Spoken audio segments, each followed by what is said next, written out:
ইরানের পারমাণবিক স্থাপনায় শনিবার মধ্যরাতের পর হামলা করে যুক্তরাষ্ট্র।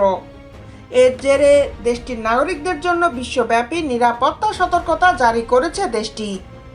এতে বিদেশে অবস্থানকারী মার্কিন নাগরিকদের বাড়তি সতর্কতা অবলম্বনের আহ্বান জানানো হয়েছে।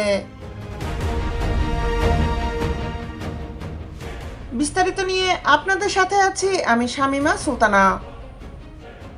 স্থানীয় সময় রবিবার দেশটির পররাষ্ট্র দপ্তরে জারি করা এক বিবৃতিতে বলা হয়েছে, ইসরায়েল ও ইরানের মধ্যে চলমান সংঘাতের কারণে মধ্যপ্রাচ্যে ভ্রমণ ব্যাহত হচ্ছে এবং অঞ্চলটির আকাশসীমা কখনো কখনো বন্ধ রাখা হচ্ছে। এই প্রেক্ষাপটে বিশ্বের বিভিন্ন অঞ্চলে যুক্তরাষ্ট্রের নাগরিক ও স্বার্থবিরোধী বিক্ষোভের আশঙ্কা রয়েছে।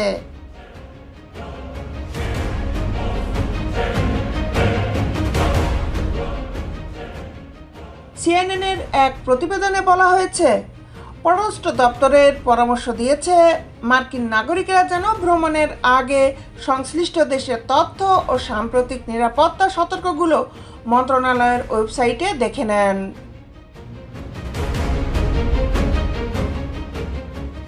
এদিকে যুক্তরাষ্ট্রের হোমল্যান্ড সিকিউরিটি বিভাগ এরই মধ্যে নিজ দেশেও উচ্চমাত্রার হুমকি পরিস্থিতি সম্পর্কে সতর্কতা জারি করেছে। তারা জানিয়েছে, ইরানে মার্কিন হামলার পর থেকে নিম্নমাত্রার সাইবার হামলা এবং একক হামলাকারীর আক্রমণের আশঙ্কা বৃদ্ধি পেয়েছে। বর্তমান বৈশ্বিক প্রেক্ষাপটে নিজ নাগরিকদের সতর্ক থাকা এবং নিয়মিত তথ্য হালনাগাদ রাখা জরুরি বলে মনে করে যুক্তরাষ্ট্র।